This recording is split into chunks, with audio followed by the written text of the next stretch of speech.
Hey, friends. I mentioned yesterday that I'd tell you guys a story about Elvis Presley and Jerry Reed.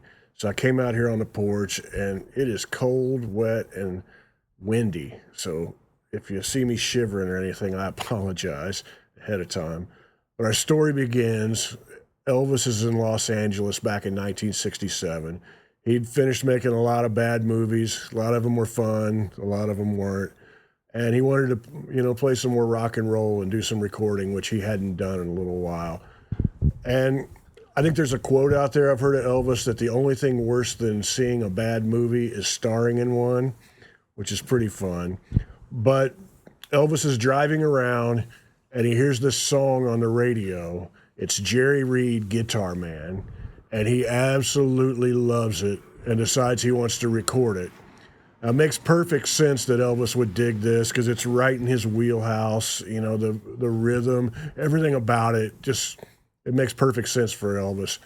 Jerry Reed had kind of come under the wing of Chet Atkins, and we're doing some session work and recording his own records, and he hadn't had a hit yet. That was the first thing to ever chart, and I think it only made it to 53, so Guitar Man wasn't exactly burning up the charts or whatever. But Elvis decides he wants to record this song. So he comes to Nashville, and they're doing a session. A lot of great players there. I think it was Harold Bradley, Chip Young. Scotty Moore is listed in the session, but I'm not sure if he actually was there or not. But Charlie McCoy. Floyd Kramer was playing piano. I did an episode last week about Floyd Kramer. You might want to watch that if you haven't. But Buddy Harmon on drums. DJ Fontana was also listed on drums. Not sure if he was actually there. But Bob Moore, who's played on everything. It might be easier to name the things that Bob Moore didn't play on than the things he did. But they're playing Guitar Man, and it just doesn't feel right. And I think Chip Young and Harold Bradley are trying to play it best they can, but these are great, all-time great guitar players. I mean, Harold Bradley, just fabulous, but they're just not getting it right. For some reason, they can't get the feel. Elvis isn't liking it. It isn't grooving right. It isn't feeling right, and they're trying to record all day long and failing. And at some point, I've heard from session players before, like the old school guys, there might be a session player where somebody says, well, why don't you play this like Hank Garland? And the session player would say, well, why don't you go get Hank Garland? He lives right here in town. Why don't you have him play it? And I've heard that from a lot of different perspectives. And it makes sense. If you have, somebody that great who plays with that style, why don't you just hire them to do it? And I think they came to that point during the session. And they asked, I think one of the guys said, well, why don't you just go find that boy and have him record it? And Elvis is like, yeah, why don't you get that Jerry Reed guy and we'll have him come in and play this guitar part. So somebody contacts Chet Atkins, and Chet Atkins doesn't know where Jerry Reed is, but he starts looking for him. He knows this is a pretty big deal to come in and, play a guitar for Elvis. That'd be pretty good for his career. So he's looking. Finally, they realize that Jerry Reed is doing what Jerry Reed does on all of his days off. He's out fishing on the Cumberland River. So when they get in touch with him, they say, you got to go in there and record this guitar part for Elvis. And he's got his fishing clothes on. He hadn't shaved in a week or so. He looks pretty scruffy, and he looks like he just came off the Cumberland River. So when he walks into the session, this is at RCA Studios, beautiful studio where a lot of amazing things were recorded, and that wind is whipping up pretty good, as you can tell. So Jerry Reed walks into the studio, and there's Elvis dressed beautifully. They have a dress code on Elvis sessions where everyone's dressed pretty nice for the most part. And here comes Jerry Reed in his muddy boots, hasn't shaved, looking like a wild man. And Jerry Reed had this great sense of humor and just great personality. Anybody who's ever seen Smokey and the Bandit knows that. And he comes in and kind of lights up the room. Elvis really likes him right away, and he's kind of excited to see this guy that did that song, Guitar Man, and to meet him. So Elvis is all pumped up. So Jerry Reed later says that he was scared to death when he walked in. I mean, Elvis was a big deal, and he just was excited to get to meet Elvis and to actually play with him. But Jerry hadn't played guitar, in a few days. He said he hadn't played all weekend, so he was a little bit rusty. All the other musicians were watching him real close. This guy, come in looking like that, and he sits down with a gut string guitar, and he's explaining to them why they had a hard time playing it. They were playing with picks. These are straight country pickers. And Jerry Reed had a very, very unorthodox style, to say the least. And so he plays with his fingers. He played a gut string guitar. He plugs that in. So he sits down, and everybody's watching him, and he starts tuning the guitar all strange. Jerry Reed played in a lot of strange tunings. He takes the B string, tunes it up a whole tone, and then he takes the E string, the low E string, and tunes it down. And everybody's watching him like, what the hell's this guy doing? And he starts playing a little bit. Now, if you hear Jerry Reed tell the story, he says he kicked into it, sounded great. Elvis just went nuts and loved it, and they did it in one take. That's the Jerry Reed version. There's a few different versions floating around. Most of the versions that you hear are that Jerry Reed was really, really rusty and was having a hard time since he hadn't played that in a little bit. So he's playing the song and he's hitting some clunkers, but Elvis is digging it. It's like, yeah, that's it. And he finally says, we're playing this, I'm playing this too fast. Let's slow it down a little bit.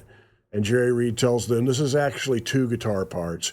If I play one and then I overdub the other, we'll have it. So they start playing. It takes a few takes, but it starts coming together. And Jerry Reed's looking up at Elvis all nervous as Elvis is watching him play this guitar, and he just pauses and he looks up at him and he says, God, you're handsome, Elvis. And Elvis laughs, it breaks the ice, and they start playing, and it all just falls together. And you can hear the track, man. It sounds great. It's just, they're all grooving. It's great players playing a funky beat, and Elvis is loving it. And with each take, there's a few takes out there. Each take, Elvis is singing better. And it all falls together. Elvis is feeding off of Jerry's enthusiasm. Jerry is feeding off of Elvis's enthusiasm. And they finally get, I think, I've heard it say the 12th take is the one that was released. They finally get the song recorded. Elvis is sky high, just super happy. All the musicians are happy because they finally got the thing in the can. They got a really great take. Felton Jarvis is happy because that's Elvis's producer. He's happy because they got, a really great single that they know is going to do really well for Elvis.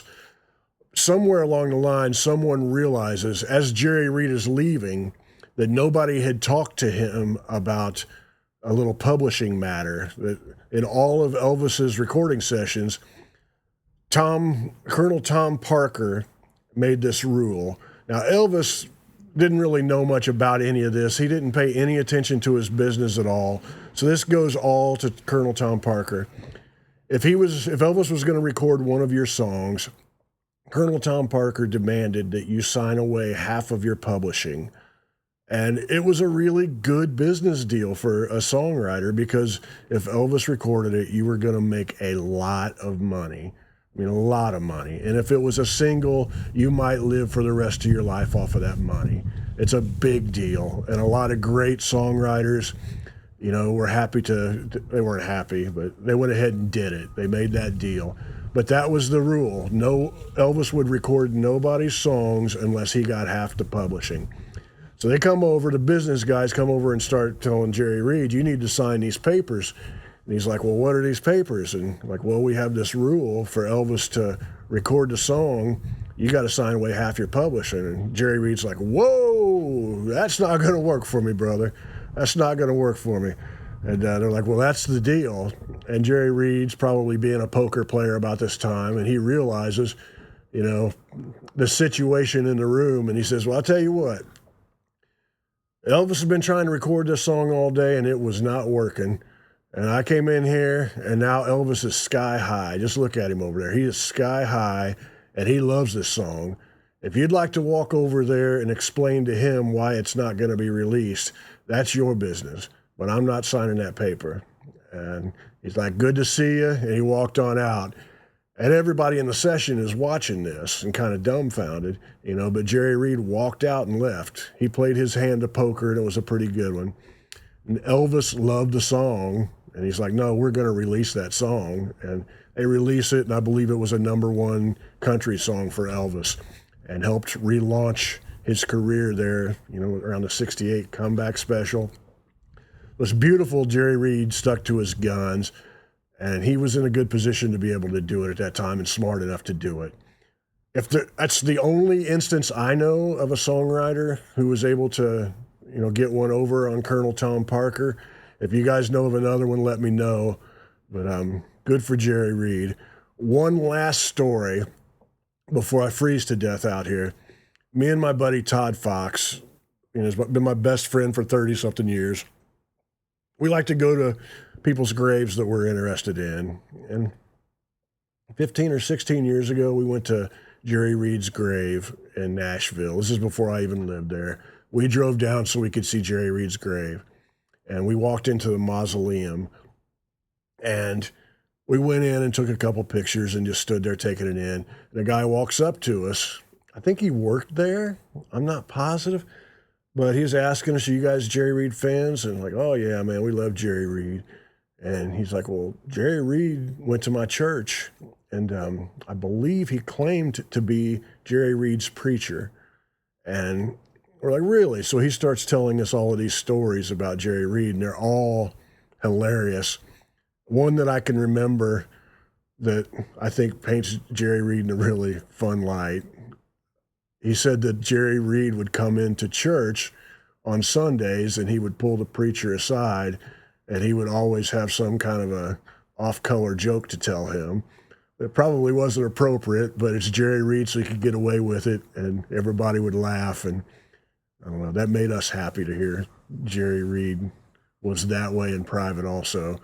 But, you know, what's your favorite Jerry Reed song? Tell me down below. And I appreciate you guys watching this. I'm freezing. It's late November. This might be the last time I do one of these on my porch. I might have to go inside and record from here on out. But I'm going to go in. Thank you guys very much. And like this video, comment, and all that. What's your favorite Jerry Reed song? And I'll talk to you soon. Bye-bye.